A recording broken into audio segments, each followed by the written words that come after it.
Hello and welcome to a brand new installment of Nintendo News Report for Thursday, October 25th, 2018. I'm Donald Terriel, and the scariest thing I've seen all week is the rampant abuse of the Grinch. Talk about that and more in a pretty rambunctious Nintendo News Report. We have returning after a bit of an absence for travel reasons, Mr. Zach Miller from Alaska. Hello, Zach. Hi, everybody. How are you? Doing good. So so how was Texas, by the way? Texas. Why did you go to Texas? I went to Denver. Oh, Denver wait, was fun. There was a lot of dinosaur stuff there, but downtown Denver is hell. would that be because of the legal pot just asking for a friend who happens to be in a place where that's a thing now? No, it's because the closer you get to the center of downtown, the worse parking gets. So just outside the convention centers and stuff, there's only parking on the side of the street. Even for people who live there, they don't have driveways. So if you don't parallel park, you're kind of screwed. Why was I thinking you went to San Antonio for some reason? Oh, I don't know. Maybe you're just thinking about our hopeful potential future PAX South panels. Oh, yeah. And the man. I guess. Yeah. Sorry, I spoiled the surprise. Yeah. So the man who's planning to find out if everything really is bigger in Texas is the man behind the money, Mr. Neal Ronahan. Hey, it's been I think I was on around E3, but I'm kind of with Alex being out right now. I'm coming back, I guess, hopefully. Back for the first time. As long as the baby doesn't keep me down, but he's usually asleep by 10, so we do it now. Then my boy will let me still do this. Cool. Yeah. And finishing. But no, PAX South panels. We submitted them. Nice. So if you're planning on going to PAX South, Perry, Casey, and I will be there regardless. But hopefully we'll be doing some cool stuff there. You know, our typical for people who have seen us do PAX East shows, we were doing slightly different stuff. We're not doing Who Wants to Be a Nintendo Wearer, but we have a game show panel and a discussion panel submitted, and hopefully we'll be able to do them in January. Nice. Oh, it's in January. Yeah. Okay. But yeah, no, I'm back. It's fun. I miss talking to you guys. And finishing the new. Sorry, just something in the chat room there that do we have somebody missing right now? I'm seeing some pretty weird things about Etika. I'm not sure what that's referring to, but we'll keep digging. But final member of the panel this week is the other member from historic New Jersey, Justin Berube. Yep, I'm here. Wait, historic? I mean, I guess wouldn't be my first descriptor. Sorry, they put out What are that you talking about? They put out that anniversary bombcast last weekend, and I was thinking back to an old intro from the hotspot. Oh, okay. Yeah. So, Neal, you've since you've been away for quite a bit here, and haven't really had a chance to talk about things that you've been playing. So, what have you been up to recently? Being reviews editor for this here website, so I have been knee deep in a buttload of games. I guess you can check out my review of Friday the 13th. Killer Puzzle is up on the site right now. That game was pretty cool, although Slayaway Camp, which is made by the same people in the same style, I think is a superior game. But I've been playing some upcoming games. We have reviews coming up. There's some games that I can't talk too much about. Started playing Diablo 3 last night. It's my first time ever playing Diablo 3. And, oh man, Diablo 3 is pretty cool. I'm playing a witch doctor that, like, I can shoot out frogs that blow up. I have a pack of zombie dogs hanging out with me, and I can shoot out flaming bats. So that's great. Yeah, that's the class I tried to play. Yeah. So the witch doctor, and then I have a barbarian character that just leaps around right now. But we'll have a lot more Diablo coverage on this here YouTube channel. That'll be top of next week. So before Halloween, you'll get some Diablo goodness. I'm also playing SNK 40th Anniversary Collection, which the care that went into this game I think there's 13 or 14 games total. Some of them have arcade and console counterparts. However, some of the console ports of arcade games are terrible. Looking at you, Ikari Warriors. But it's from Digital Eclipse. They did the first Mega Man Legacy collection. They also did the Street Fighter 30th collection that came out in like May. And the Disney collection, right? Yeah, they did do Disney Afternoon collection, although that's still, I wish that would come to Switch. Yeah. But those guys are the masters at making these kind of retrospective games. I don't know a lot about the SNK history, but they have a cool little timeline feature where you can kind of go game by game, starting from the late 70s and going on, where I think it's 1978 to 1990 is what they cover in their little kind of timeline thing. But it's just like this series of slideshows for each game, giving you details and factoids and history, and having like gorgeous like art from back when these games came out. It seems like that developer Frank Cifaldi, who is right now on Twitter, if you didn't know, talking about Donkey Kong's nipples. Yes. But he's a part of that team. I think he was probably the lead on SNK 40th. They just do such a damn good job of pouring through these archives and coming up with such cool stuff. Still, like the embargo for that is still in like 2 weeks away, so I'm just starting to mess around with the games, and I'm more focused on Diablo right now. But SNK 40th, if you were a fan of old pixelated video game history, keep an eye on that game. A lot of these games are new to me, so it's going to be kind of fun to play a bunch of games that did have an impact on the industry and genres that I never really played before. I can say that Athene is pretty cool. It's like an arcade platformer, and it's weird. I like it. I'm very much looking forward to getting this. I am interested also. Yeah, I'm really looking forward to this one. I just don't know how I'm going to get it, because postal service around here is kind of screwed up right now. But have you had a chance to break into Crystalis yet? Because that's the main reason. No, that is one that I'm looking forward to play. That's actually like the one game from this that I have some experience with, but I borrowed it from a friend in like the mid 90s. So my memory of it's a little hazy, but I was really excited to play this because I know it would be like an immaculately emulated version of that NES classic. Crystalis is definitely one I'm looking forward to playing. There's the Ikari Warriors trilogies there. There's this tank game that I played that is apparently a prequel to Ikari Warriors, which these are things I didn't know. And it's a cool learning experience. Even cooler is they're adding 10 more games through free DLC. Really? Nice. And some of them, like I was looking at looking through the history stuff, there's like some like kind of primitive weird games that came out in like the early 80s that I was like, oh, that'd be cool to see those games, but they're probably not going to put the effort into porting them. And some of those games, like I think one's called Fantasy and Suzuki versus Commander. They both seem interesting and cool. But yeah, no, like I'm just excited to dive in. I hope Little League Baseball is one of the DLC games. That is a game that I did not really realize was an SNK game, but I played the crap out of Little League Baseball when I was a kid on NES. Because it's just like it's baseball stars, but it's Little Leagues. Yeah, and I think I got it like cheap somewhere when I was younger, and I like my sports baseball games. Right. Yeah. Give us Baseball Stars 2 on the arcade archives, you cowards. And then lastly, Rogue Legacy is coming to Switch on November 6th. I played a bunch of that game on PS4 and Vita. I'm playing it on Switch right now, and hey, you guys, Rogue Legacy is really good. If you like Dead Cells and stuff like that, you should check out Rogue Legacy. I really tried to love it on Vita, but I don't know why I couldn't get into it. Maybe I should try. I'll try again. It's a little punitive. That's right. what I'll give it. Yeah, that's kind of But I that game is very endearing. I think it's very well made for the roguelike experience that it is. It is. That's true. All right. So. All right. Yeah. That's all I got for right now. Yeah.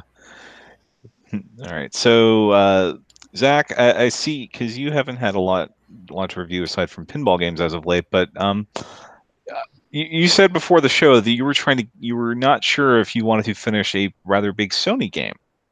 Yes. Real quick, I just remembered what I have been playing the whole time I was in Denver was Luigi's Mansion, which I'd never played before. It's a fun game. That's all I'll say. And if we go by Cherry Goblin in the chat room, Bulossus sucks. Oh, really? Oh, Yeah. yes. Yeah. God, yes. The last few moves are just impossible. But it is a very fun game. So the game I'm thinking about not finishing is God of War because it really feels like work. It is not as fast-paced, or the combat's not as like silky smooth as the old games. Maybe they are if you really get into it, but I just can't. I don't know. It's a slower moving game, and it's really starting to feel like work. So there are games I'd like to move on to, like Dragon Quest XI or Soul Calibur 6, but or the Robot Dinosaur game, which I bought months ago and haven't touched. Wait, which one's that? Horizon. That's it. I had a friend that we swapped Xenoblade Chronicles on Wii and Horizon Zero Dawn at his behest because he's like, I really want to check out Xenoblade. I'm like, I have it. I can lend it to you. And he's like, you should try Horizon. And I was like, okay. And it's been like 8 months. I haven't played Horizon. I probably like it. It came out at the wrong time for me because Zelda fulfilled me for that kind of game. Same. So I'd like to play one of those 3 games, but I just don't know how far I am into God of War, and I don't really want to check like a spoiler because I'll be spoiled on the story, which is genuinely interesting. It's just very plotting. So I don't know what to do. Andy Gergen suggested that I just put it aside for now and move on to something else. I think that's a good idea. If I really get like advice, it, I'll pick it back up. Part of the problem is it's not on Switch. Well, that's my problem with every game. Einhorn now. Dragon Quest XI's problem is that so when Dragon Quest XI came out, which I bought the day it came out. I was really excited. With my almost 5-month-old child, I was taking a week off shortly after Dragon Quest XI came out, and I was like, this is gonna be great. He's gonna sit in his little swing, and I'll play Dragon Quest XI. That never happened. I played some Switch. I watched some TV shows. Yeah. But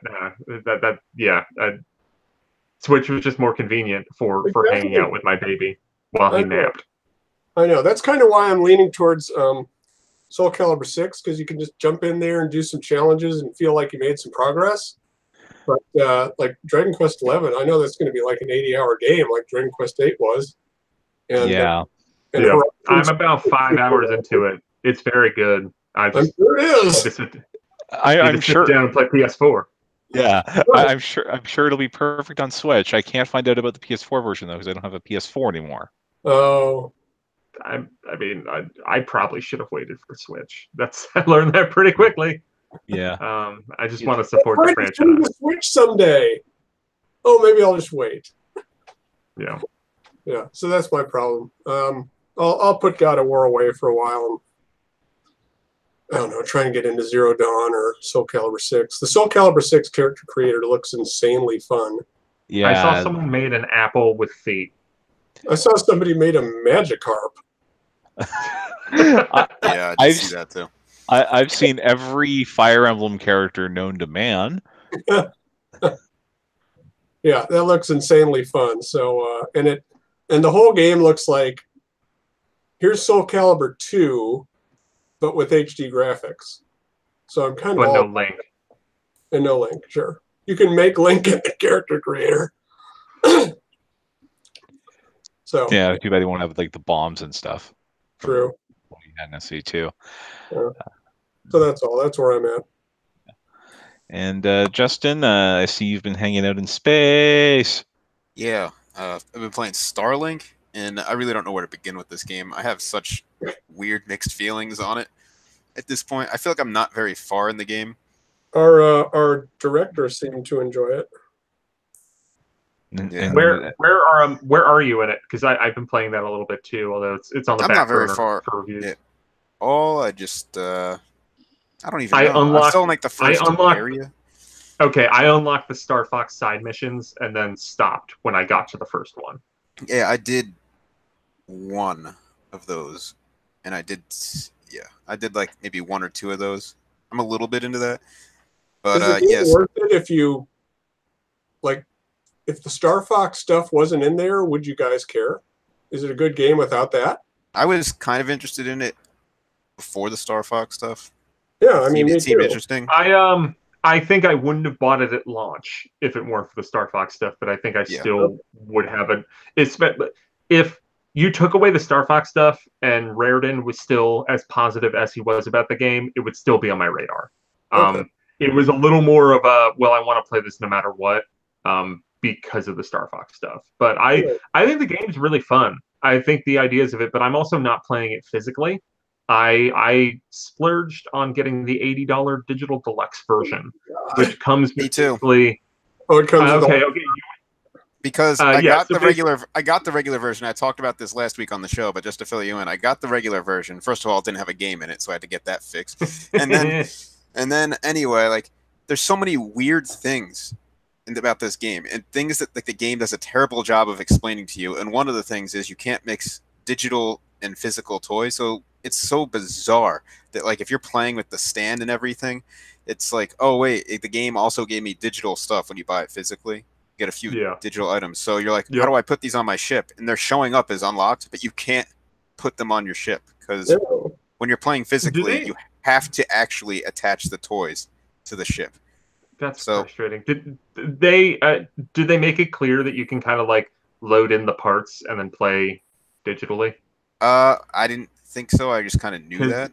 But like if you scan all the parts and then just like turn on a Pro controller and go back in, then you can start using everything digitally that you have. But it's such a hassle that like you have to check in once a week. Yeah, all of it is a hassle with that portion of it. So week like the Nintendo thing. Yeah. Oh my god. Yeah, so it's really weird with that. I think it does a poor job of explaining that. And after messing around with it for a while, I'm like, you know what? I'm just gonna spend the $80, like, because if I play this game, and even if I recommend anybody who wants to play this game just spend the $80 because there's certain things you can't open unless you have the right elements and stuff like that. So you could, if I just had the physical starter set, you'd come up to like a container and you need a special weapon you don't have. Well, too bad you're not opening it. So is it cheaper to buy the digital edition or okay? Yep. Well, no. So the way it works, and this might vary by your region, but I believe that, not excluding any Gamer Club Unlock or anything, it's $75 gets you like the base starter kit where it's like, you know, the Star Fox, R-Wing, Fox McCloud, and like some other stuff. I think like a pilot is available digitally. Then you can buy other figures for that. Or the digital deluxe version is $5 more and comes with everything in the quote-unquote first season of content. Wow. Which gives you, I don't know, 6 or 7 ships, handful of pilots, and a ton of weapons. And I love bouncing between the weapons because you have different elements, and there's kind of there's like, you know, one that will be more rapid fire, one that will be a charge shot, and they all kind of have different bonuses and weaknesses, or you know, pros and cons. And then you can kind of use them to get like affinity with your different pilots, and that gives you skill points, which then you can feed into it. And I was reading a little bit about how you can kind of like, as you upgrade pilots, they can have like support abilities that when you use another pilot, you get a boost from another one. Yeah, like, I mean, it seems cool. The whole game does a terrible job of explaining any of this. It does a horrible job of anything. I went to the Reddit to find out a lot of this information. Yeah, I had to search all over the place, and then some of my questions were so specific that I couldn't even find answers on anywhere on the internet. So it sounds like the biggest difficulty with Starlink is finding what the best way to get it is. Well, that's step one. Even this game. But it's a cool game. It's a fun game. I want to share some more thoughts on this game. So first of all, you go to different planets and you can clear out different things. And I've completely cleared out 2 planets to build up some stuff, which I found it's a very good idea, especially to build up your mining facilities, because now I'm getting the currency. If you build up mining facilities, it gives you currency every 15 minutes. And now every 15 minutes, I'm getting like 300,000 electrum, which is the currency. 350,000 electrum. So this is stacking up really fast. So that is knocking out that currency as being an issue for me throughout the game already. My issue with going to these different planets that I've found so far is you're basically doing the same thing on every planet. It just looks a little different. And even the structures are the same. And this happens in space too. When you like find different things in space, different broken up debris from ships and stuff to like search for it for different upgrades and stuff within it. The structures repeat themselves. There's only like a small handful. You're describing No Man's Sky. Yeah, I mean, no, it's No Man's Skylanders. I'm gonna get that to a 4. Yeah, I didn't play No Man's Sky, but like for a game that's like trying to be all vast and stuff, it feels like not enough effort was put into that. I am still having fun. I think it's a great game to just like veg out on and like not really care that much, because once you see these handful of structures, like it doesn't matter. But yeah, there's that, and I think there's like a learning curve with so many of the systems in the game. So like you can upgrade like global type things, like build up better defense with your forts and stuff like that, but that's locked behind different pilots and stuff like that you have to level up. And I thought just playing with the pilot is how you leveled up, but no, your pilots will gain level every time they level up a ship with that pilot, and ships level up all the way. I think it's 5 times per pilot. So if you level up your ship with like Fox and you pick someone else, they're not going to have like a level 5 ship. You have to start over. So they level up from ships and each individual weapon. So I do like how it kind of encourages you to use different weapons, but you do have to keep in. I think if I knew sooner, I would have used different weapons faster to get some levels and in order to boost up different abilities on the global level. So there's like this whole learning curve. It doesn't really tell you any of this. It's like things I've accidentally figured out, and there doesn't seem to be a lot of documentation on it. So like overall, I'm having fun with it. Like I said, it's a good game to veg out on, but it could be better. Yeah, like I think your point on like if you're trying to go in and min-max Starlink right now, you might have a rough time. But if you're just like, I want to shoot with a Star Fox thing, Starlink is pretty cool. But just keep in mind, if that's what you're thinking, it does. The situations seem to repeat themselves very frequently. I mean, but you can also say that that's a Star Fox game because you have to repeat the levels a lot. Like, well, yeah, but then you know what you're getting into there. This is like it's a big game, and it's like, oh look, another one of these to take out, another one of these. The Star Fox is like an on rails movie almost. The flight controls are good. I think the shooting controls are good too. I like how it's weird when you're on a planet because you're almost like it's like you don't fly. You just kind of like you're a hovercraft. For the most part, but you can seamlessly be on a planet and just be like, "Yo, I'm going to space," and then like you hit a button and you can just fly to space. Oh, that's another thing I wanted to bring up is. Oh no. I just wanted to say the travel seems a bit too slow, both in space and on planets. Like even when you're boosting and stuff. I can buy that. I think it should be sped up a bit more. I feel like there might be upgrades for that as you get deeper. But, I mean, I certainly hope so. Yeah, I haven't played one thing I did find you could do, Neal, is there's a fire weapon that's like a battering ram, and you can use that to like speed yourself up too. Yeah, no, because you can set up the weapons to face forwards and backwards, which is pretty fun.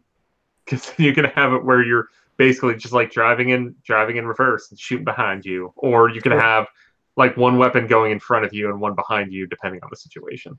Honestly, I forgot you could switch weapons to face behind you, but I can't think of any way that would be beneficial. So is there any sort of like difficulty spike in the game itself, or do you just weapon your way out of it? I have played like 3 hours. I think that some of the... I have no idea. Yeah, I think some of the ships you try to take down and stuff do have a difficulty rating, and some of the zones are rated to like different difficulties. So as you level up, I think it level up your pilot or your ship or something. I don't even know how the stats are calculated because the game doesn't really tell you. So I think as you level up, kids, Justin, it's for kids. Yeah, so a kid's like, so how do I know if I'm getting better? And everyone's like, yeah, I don't know. Good luck. Hey man, I stared at Minecraft blankly when I first saw it, and kids picked that up right away. So okay, I'm a father now. I mean, I don't know. I don't understand things anymore. I want to know how many Korok seeds are in this game. Yeah, well, over 9,000. This game already seems more completable, but like you can lose stuff over time. I think if you turn the game off and turn it back on, it puts more bad things on the planet. That's what I found because I'm like, these planets are safe. And then I saved my game. I heard you could save by just going to any of like the stations you've unlocked. And then I turned the game off, turned it back on, and that's when some of the planets had a bunch of stuff on them again. So you might be better off not turning this game off. But fun tip.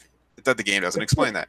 The game doesn't explain a lot. But I'm still, like I said, I'm still having fun. If I were to give this a premature rating, it'd probably be in the range of 8.0, maybe a little lower. I don't know. But hey, just if you want a game, 8.0 is pretty good for that many problems with it. I don't know.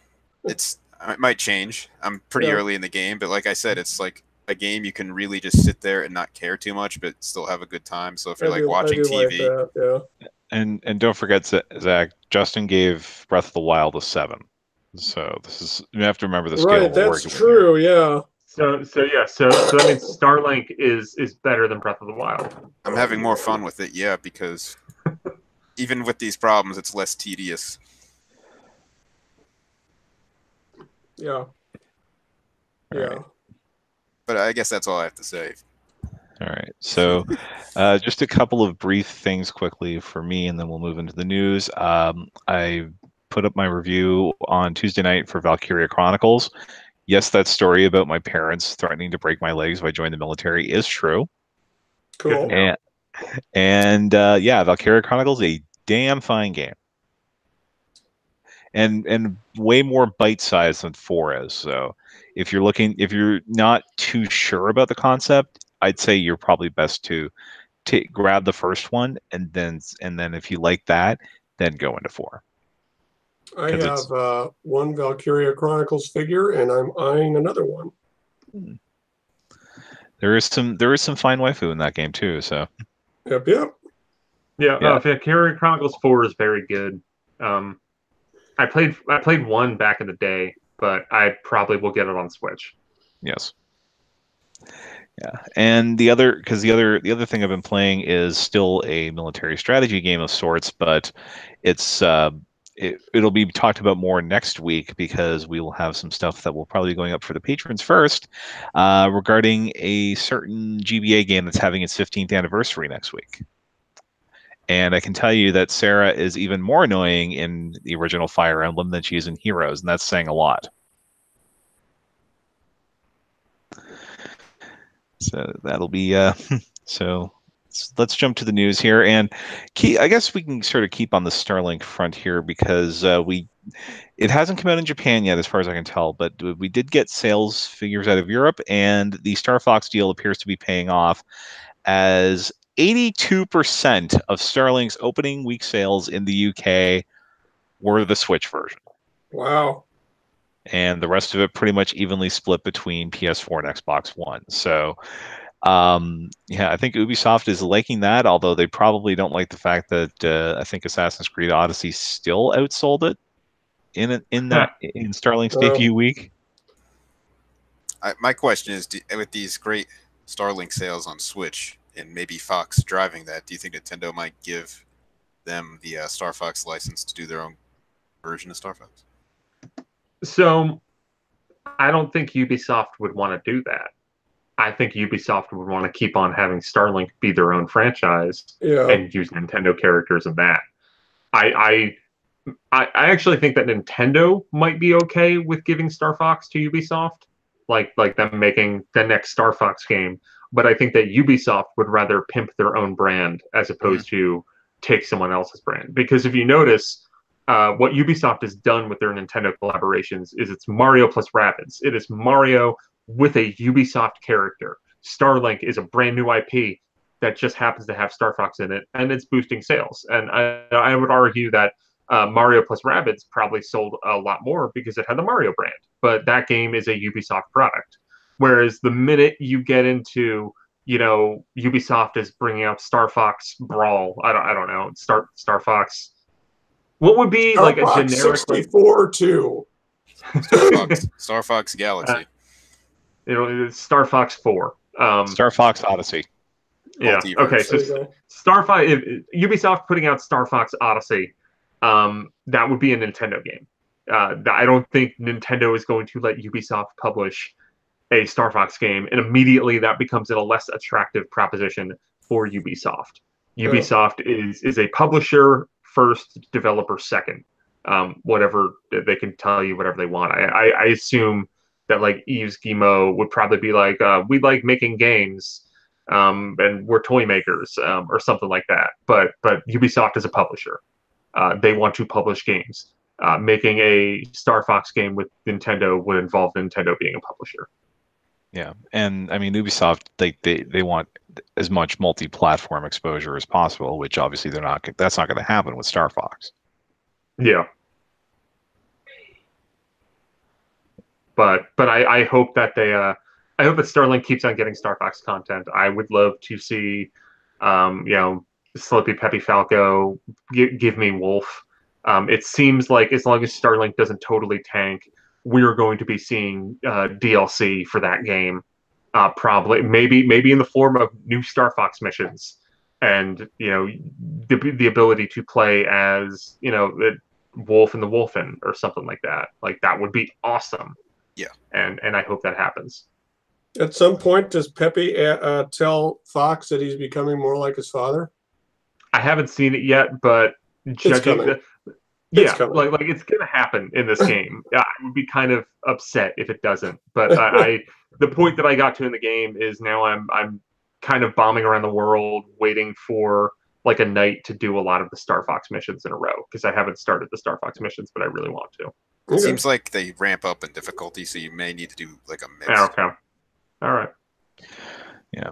So the other sales news of the week, we got the September, which actually stretched into October, NPD results for North America, for the US, and it seems like there were only two systems that were up year over year, PS4, which, well, they had Spider-Man, and Xbox One. So has the Switch put too many of its eggs into the November-December baskets with Pokemon and Smash, or?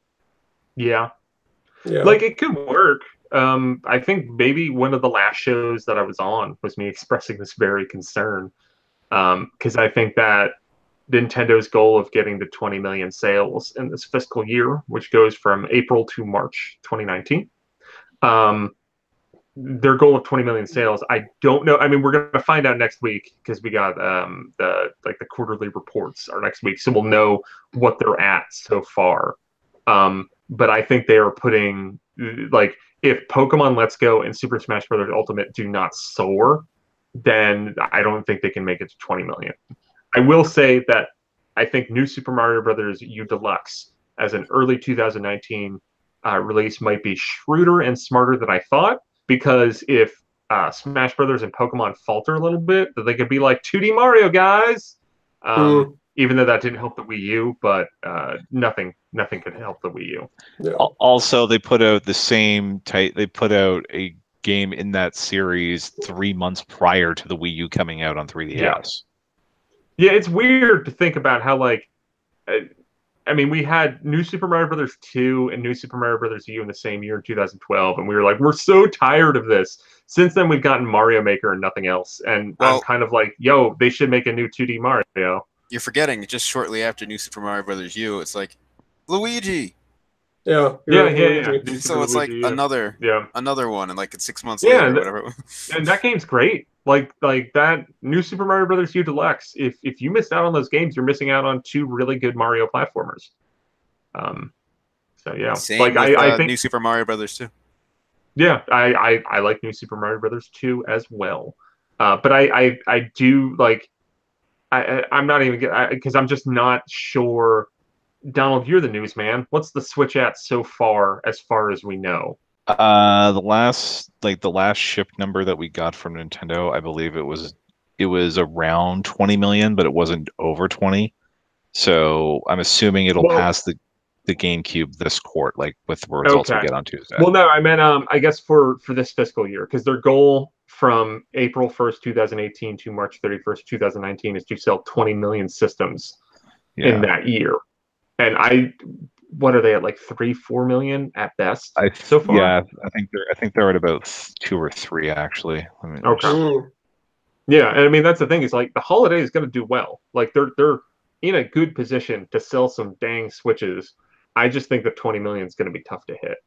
And like I could see a world where like I mean that's the thing, is because they set the expectation so high. So even if they come out of the holiday and they're at like 15 million total so far, 5 million in Q1 is going to be tough to do. But we'll see. Yeah. So the other thing with the October sneaking into that NPD reporting period, Super Mario Party, despite only being on sale for 2 days and not counting its digital sales, was the 9th best-selling game of the month. So weird. So these NPD periods are weird. Although you can usually tell, like, they have one 5-week period a month, which this one happened to be. Yeah. Because they follow like the retail schedule or whatever, which is usually it has to have a full week in it. So that's why you wind up with stuff where the September report has a game that came out in October. Yeah, and I'm pretty sure we're probably going to see something similar with the October report, which will be out probably about this time in next month, because Nintendo's release for that is World Ends With You Final Remix, which we've beaten that to death on this show already.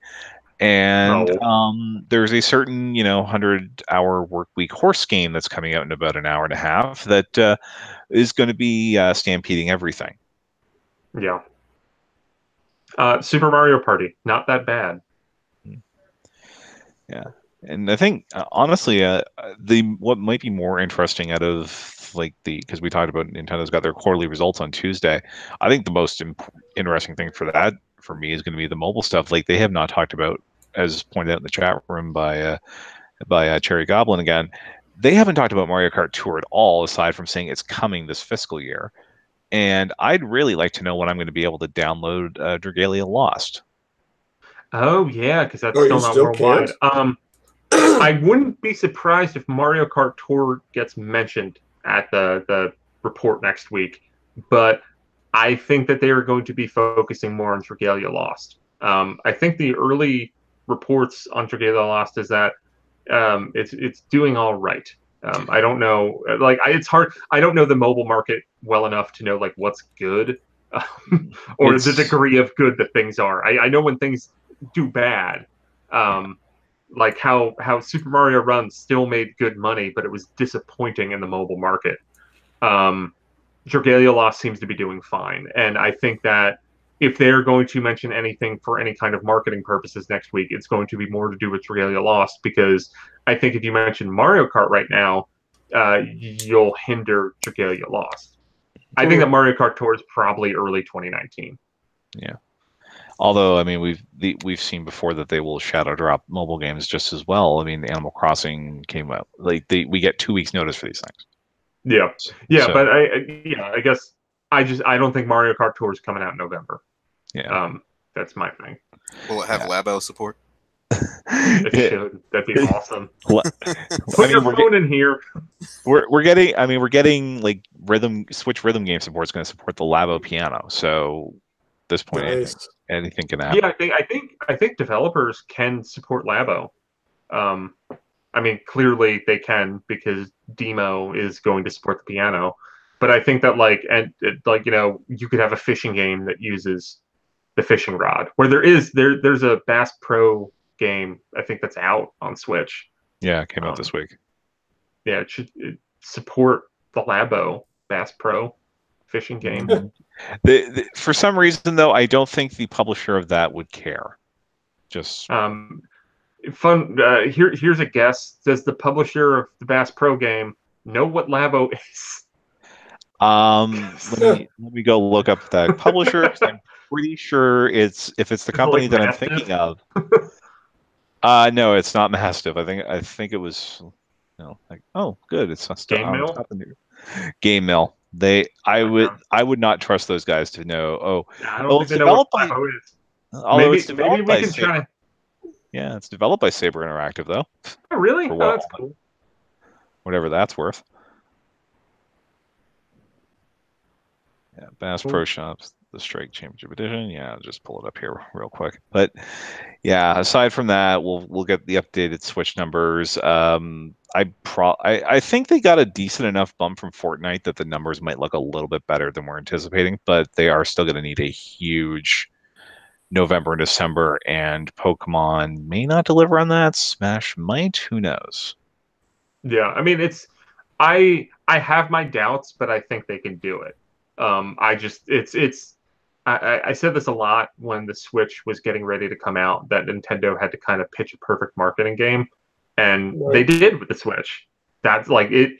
That was a perfect execution of kind of redefining the public's perception of Nintendo, through that initial reveal video, through that presentation in January, through the marketing of Zelda, the marketing of Mario. Like, they did such a good job of the first of 2017 for Switch was near flawless.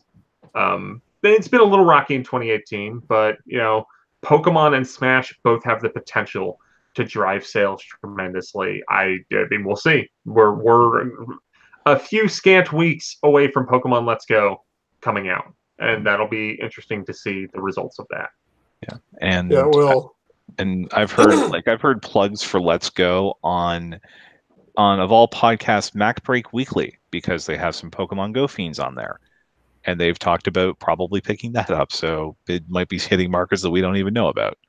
I mean, Let's Go is kind of a blue ocean move, because I think that you have a little bit of hesitancy or maybe ambivalence from a lot of hardcore Nintendo or hardcore Pokemon fans, or even just regular Pokemon fans that own Nintendo systems already. I don't know exactly how you guys feel. I assume that we're probably all going to get it, but maybe with reservations. I have a lot of reservations about it. But that's the thing, is that like we are the dependable people that usually show up for these games, and we kind of have questions about it. But if the people who are on a Mac podcast or have just been playing Pokemon Go on their Androids for the past 2 years and are going to get the Switch to play Pokemon Let's Go, if those people turn out, then they'll probably do tremendously well. But that's a gamble. I think this game is getting a Switch just for it. Yeah, I have friends that are looking into getting Switches mainly for Let's Go. I feel like kids are going to want to get this regardless. I mean, for that market, it's kind of like a easy boost. I don't think they're very picky with Pokemon, and it looks like a main Pokemon game. So it looks better than any main Pokemon game we've ever had. It's just my personal reservations come down to, like, I've had enough trouble this year with motion controlled RPGs on the Switch. Thank you very much. So and I know you've said, Neal, that that's not a big thing, but it's still going to be a massive I feel like it's still going to be a hindrance to the way that I play Pokemon. From what I gather with the motion controls in Let's Go, it's kind of like the motion controls in Super Mario Odyssey, in that, like, Nintendo's going to be like, motion controls are the way to go. But it seems like you can totally play Let's Go without ever using motion controls. However, you're going to be losing a little bit of the experience, like in Odyssey, where you have to do the motion controls to get like that very high jump, which isn't necessary, but is very helpful in a lot of spots. Right. And it might be necessary for some harder stars or moons. Yeah, and just like I might have to put through a perfect curveball or whatever to catch Articuno or Zapdos. Yeah, Let's Go. Oh, which that might be the problem. Well, I'm figuring there's probably some way to save scum it. Pretty much have to. But then again, I save scum for legendaries all the time. Like, hell, red in the original Yellow, I frequently had Pokeballs missed there too. So it'll be just like going home again. Well, I've said it before, but just to get out there, I feel like I'd like a fusion of both of these Pokemon series. I think that would be like the perfect Pokemon game for me. So, but we will see. Yeah.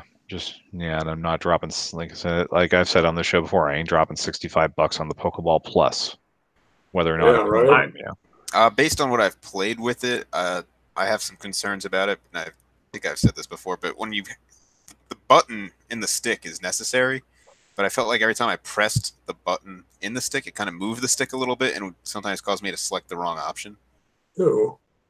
I will say, while I resisted the stupidity of the Starlink toys, I'm not going to be able to resist the stupidity of the Pokeball thingamajig. You're going to get the $80 bundle? Yeah.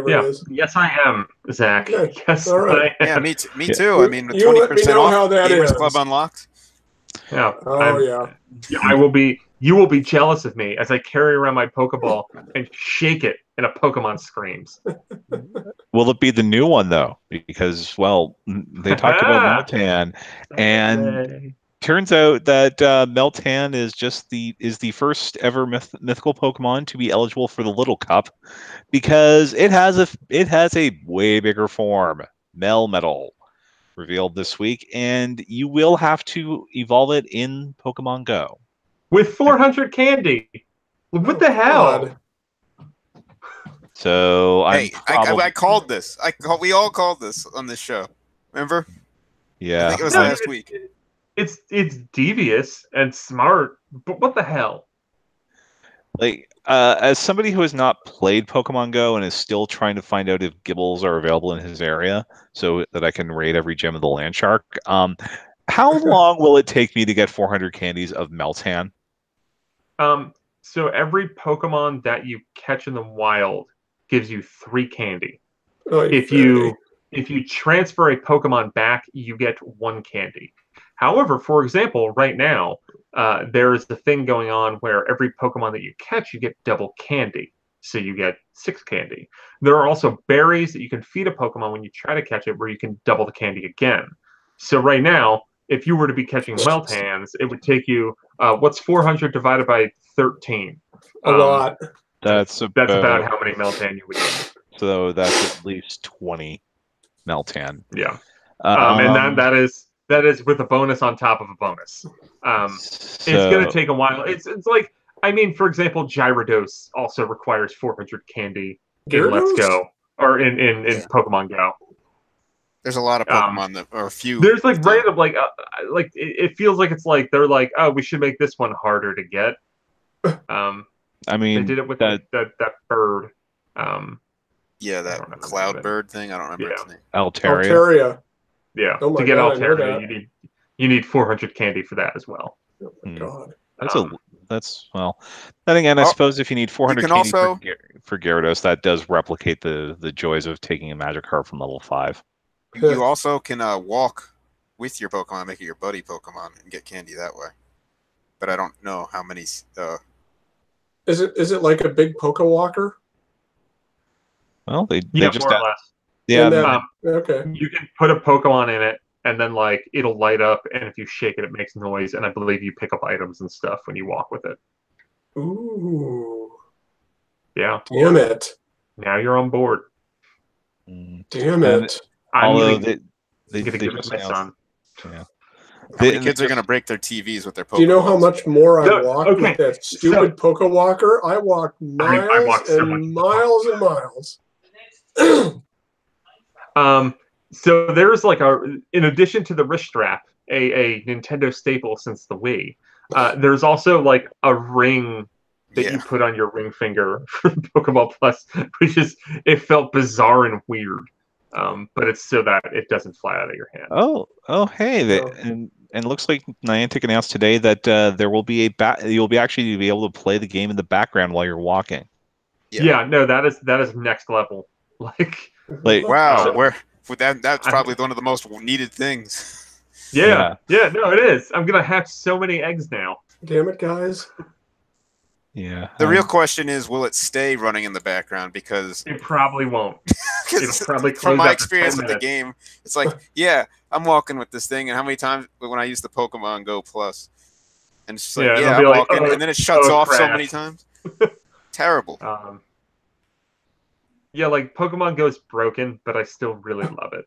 And now I have, so I suppose I better re-download it now because they're starting to get to the Pokemon that I care about. So heaven knows. I wonder, I'll have to dig out my old password though because I totally forgot what I used to log into that game initially.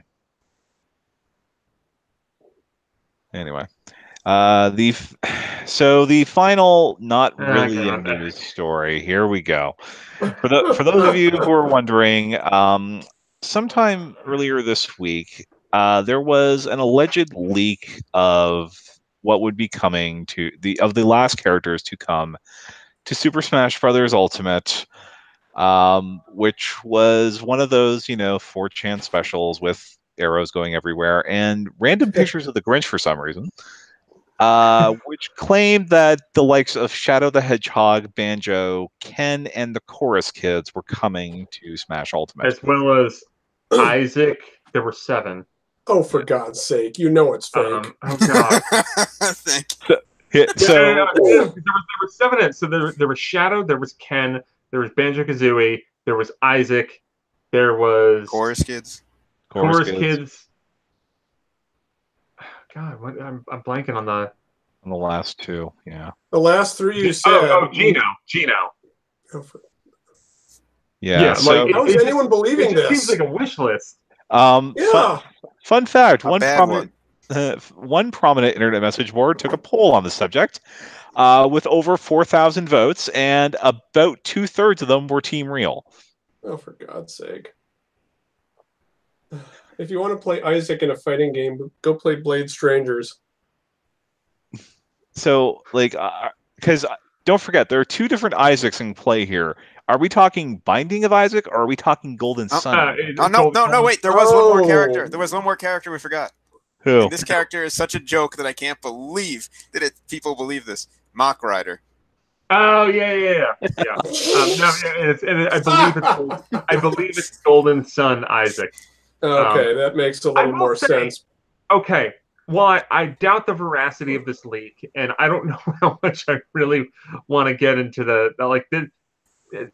Google it, because there were some stories going on, like some guy working at a marketing firm that apparently is contracted with Bandai Namco. His apparently uncle works at Nintendo. Bandai Namco is working on the marketing for a Nintendo game. I know that they're developing the game. That doesn't mean they do the marketing. Going back to what we were talking about with Ubisoft and Nintendo, if you look, Ubisoft did all the marketing for Starlink. Nintendo didn't, because Ubisoft published the game. But anyway, and then there was a person who supposedly put a Snapchat out with a banner that had all these characters on it. It was blurry. It turns out that person used to work at that place, but now no longer works there, and likely wasn't working there. It took some turns. Probably 8 more things have happened since we started this. Yeah. And because there's the 3 different signs right away that this is suspect, in that they've put the Chorus Kids, Isaac, and the Mock Rider as playable characters in a Smash. Banjo, maybe 5% chance of happening if this Nintendo Microsoft thing is really a thing. Ken is the original Echo Fighter, so I would be shocked if he's not. And I think Shadow has to be there too. You don't have Ryu in a game and then introduce the concept of Echo Fighters and not have Ken. What are you doing? But look at where there have been other rumors that have stipulated that we're going to see a certain Generation 7 starter who likes to do moonsaults in this game, which kind of surprised me that they wouldn't go for Decidueye, but anyway. Isn't Incineroar supposedly Ash's Pokemon, like Greninja was, or something in the anime? I think just remember hearing that. I think his main was actually Rowlet. So so I would have expected Decidueye at this point. Yeah, but I mean, people that have been kind of spot on with other Smash rumors have been saying Incineroar. and that was not a part of this at all. And also, it just so back when Smash Ultimate was revealed, Sakurai was like, "Yo, guys, we have everyone else from before. There's not going to be that many newcomers." Right. With the addition of these 7 characters, and granted, I know that some of those Echo Fighters, it puts it up at like what, 17 new characters or something? Like, well, I don't know if Sakurai was counting Echo Fighters in that when he said that. Okay, that's still 10 new fighters, and if you're going to be specific about Echo Fighters, then several of the newcomers from Wii U and 3DS were essentially Echo Fighters and Dark Pit and Lucina. I find it hard to believe that there will be 7 new fighters revealed in the next month and a half. No. I think that, I mean, we're probably going to get a Smash Direct sometime in November, I would assume, and that'll probably have, you know, a couple newcomers, a couple Echoes, have some details on the single player mode, and that'll probably be the full roster. So regardless of where you stand on this leak, we're probably going to find out if it's real or not within the next month. Yeah, it's not real. I mean, we're damn sure we're going to know it's real or not in a month and a half. But I think that, like, probably by Thanksgiving we'll be like, well, that leak was ridiculous. Like, that leak. We're at that point now.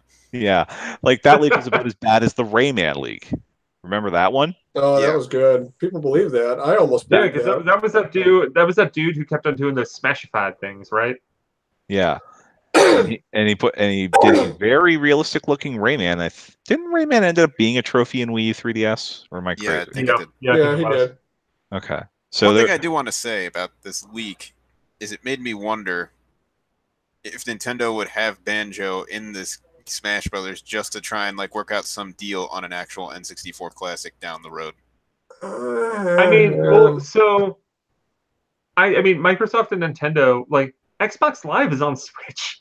Oh, that's true. Yeah, so I'm wondering. Like, it's Microsoft and Nintendo's relationship is weird because they seem like weirdly friendly for being kind of competitors. Well, and I believe I don't know, like, I didn't hear anything about this for sure, but I think some of the games that are in Rare Replay like needed like approval from Nintendo.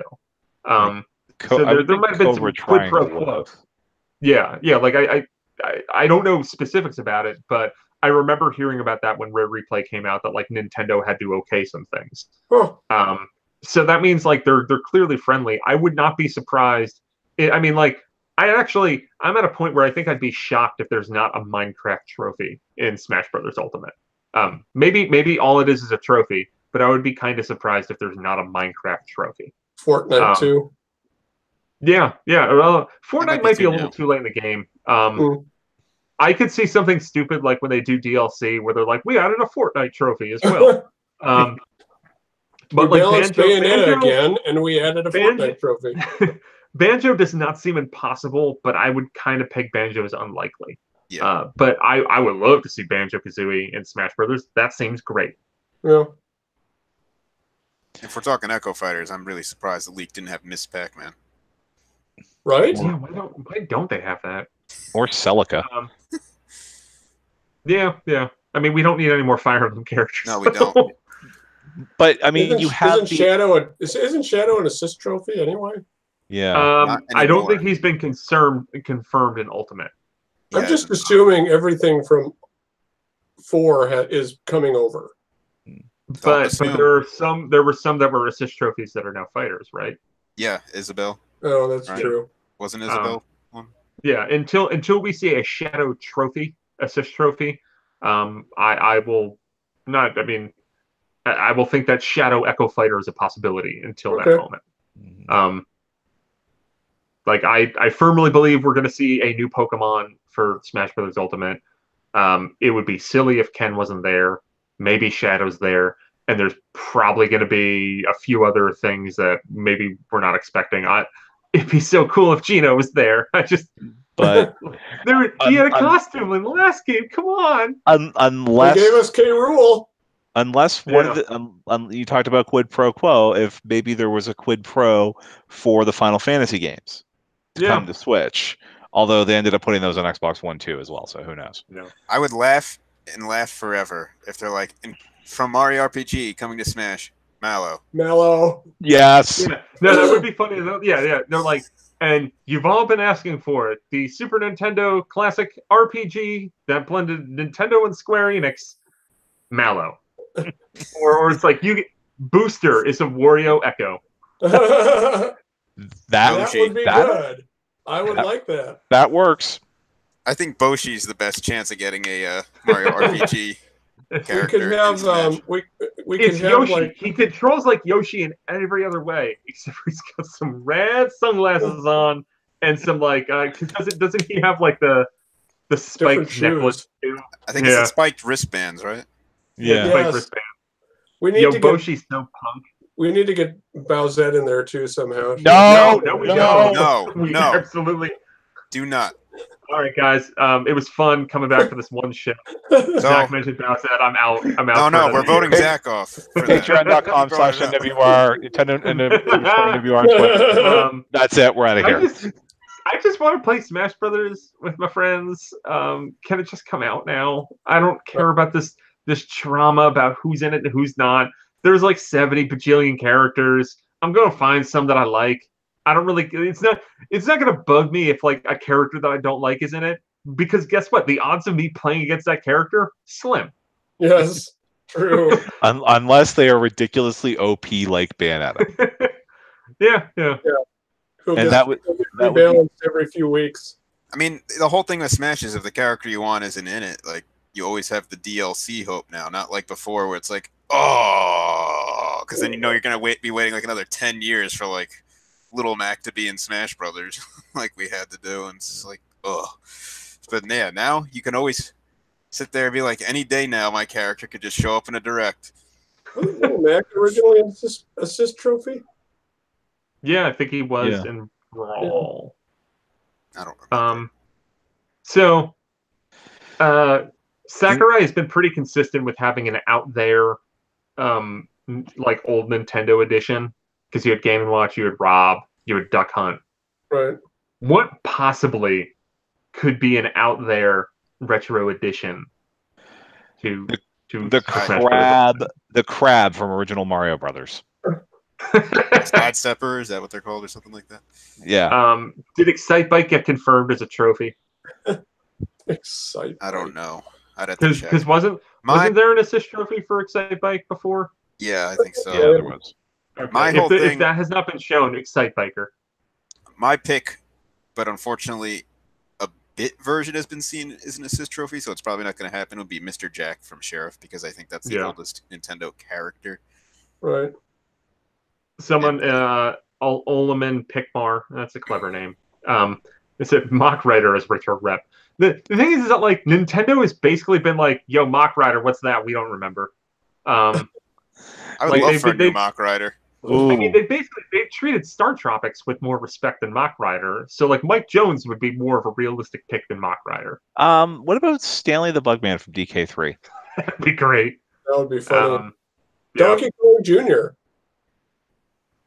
We could see what finally happened to DK Jr. And his final smash is Donkey Kong Jr. Math.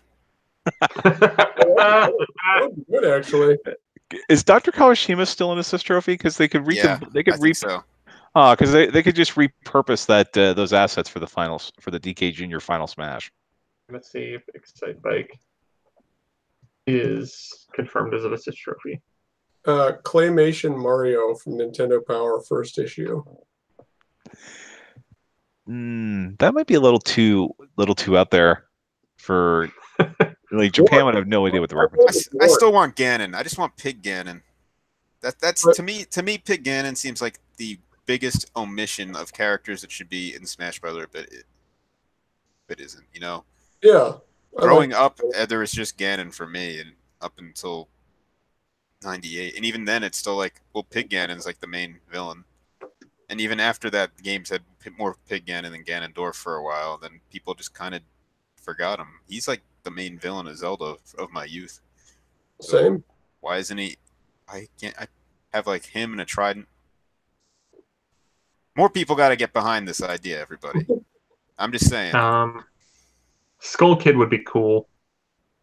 If Skull Kid gets in before Ganon, I'm going to be very angry. I'm just looking at a list of assist trophies. And just like I know some of them have probably been confirmed to still be in the Switch. But that'd be cool. K. Rool's not a Echo Fighter of anybody, right? Nope. No. Okay. No, so you're thinking I'm going to say Wart.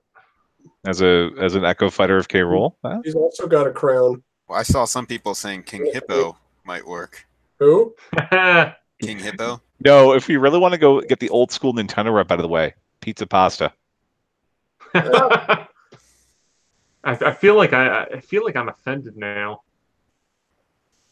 What about the vodka guy?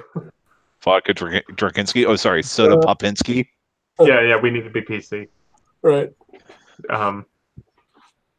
We're just going with their historical names for accuracy. Piston Honda. Hondo. Is that what they changed it to? We need so. we need a dud assist trophy though. I think we need to bring in Glass Joe as an assist trophy. That would be amazing. Yeah, because that's actually a really cool idea because the assist trophies could be like killed to take stock away from you. So you're like, I got this assist trophy, it's gonna be great, and you're like, damn it, it's Glass Joe. Yeah. it's like Goldine, except you can punch him. I could see him like running around just doing like 1% damage. Like every. What about also from Olam and Pikmar? Any possible stage boss ideas? So we have Rathalos from Monster Hunter, Dracula. I would assume Yellow Devil might fit into that as well. I feel like we'll get a villainous Pokemon. Right, it would be cool if they brought Rayquaza back from Brawl. Yeah. Make it Mega Rayquaza. Yeah. What other ones? Pig Ganon. No, make him play. Grima. No, the Pig Ganon from Ocarina of Time was gigantic. That's kind of like the final Smash, but I feel like the blue one with the cape and everything is different enough to be his own character. Yeah, I get what you mean. I mean, there's three Links. Give me a break.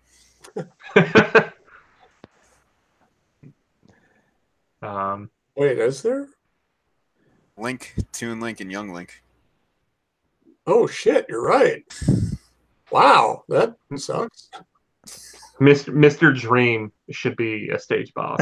Yes. No, Mike Tyson. I don't know who you're talking about.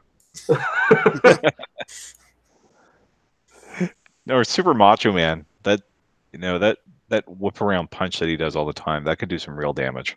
Yeah, Pauline would be a cool Echo Fighter for somebody. Well, yeah. I would say Peach, but they already use that on Daisy. Yeah. Unfortunately. Yeah, I don't know. Yeah, I mean, I like I said, I just want Smash, but I want to play Smash Brothers. Yeah. That seems like a game that would be fun to play a lot of. Agree. It will be. I'm ready for it. I think I'm taking a week off of work for when it comes. I guess like now that we've talked about Smash Brothers for a while, because I went to we had a Nintendo holiday tour in New York a couple weeks ago. I got to play Smash Brothers Ultimate. I want to play more of it. But I played as Little Mac, and I played as Marth. Okay. Yeah, I don't know why I didn't pick any of the new characters. I just was like, I like playing as these two. I'll try and see how they're different. And Little Mac was nice. His KO punch is different. Oh. And Marth seemed a little nerfed, either that or it was very rusty. So it's probably the latter. Need to work on your tipping. Yeah.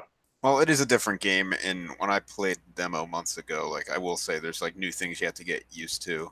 Like there's little tweaks that like really do change it up quite a bit to like mess with your familiarity. Yeah, because like the character, like especially the ones that were in Wii U and 3DS, like they look and feel so similar, but there's enough different. Like the thing that kept on throwing me off with Little Mac is, well, his recovery is a lot better, and with his KO punch, it seems like the range of it is a little less. Like it's kind of like he does the vertical instead of like going a little more horizontal. It's weird. A shuriken instead of a Hadouken. Yeah. But yeah, I just would like to play more of that game. I just want to play it, but man, I still have my Switch backlog is still belligerent and numerous. I think Smash Brothers will make me have a giant backlog because I'll be spending so much time playing it. Maybe Nintendo's in good with SNK now. Maybe they could bring in my. Well, that won't happen. But well, we can always dream. Besides, it'd be nice to get her into a good fighting game this year. I mean, you're kind of right. Always get her into a game with online play that doesn't look like a flip book.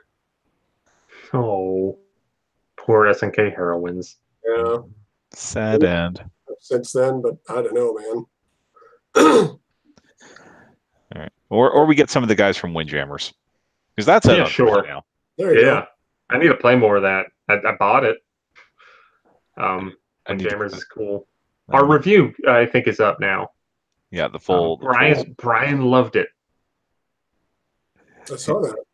There's some imitators on there on Nintendo platforms, but it's nice to have the original. Yeah, I'll call it out because I reviewed it. Windjammers is better than Disc Jam by a lot. Hmm. All right, so that'll do it for this week. I think we went a bit longer than I was anticipating, honestly, given the paucity of news. But thank you everyone for coming out. Thank you, chat room. You were especially busy tonight, and I guess we get our plugs in now. Patreon.com/NWR. Support the site that supports this show. There will be a rough cut of the show if you want to listen back to it on the Patreon for $1 patrons, and we'll have some other features going up there over the next week or so. Of course, keep it locked to this here YouTube channel. Like, subscribe, hit the bell so every time we post a review or a video or anything at all, you get word of it. Twitter.com/Nintendo_NWR, and of course the main site, NintendoWorldReport.com. For Twitter plugs, Justin, King Nintendo Fan, Zach, ZMiller1902 for all of your dinosaur and fan service needs, and Neal at Enron10 for all your Green Bay Packer needs. Yeah. Hopefully they beat the Rams. Don't get me started. All right, that is our show, and we will see you next week, probably earlier because of the financials. Bye. Good night. Bye.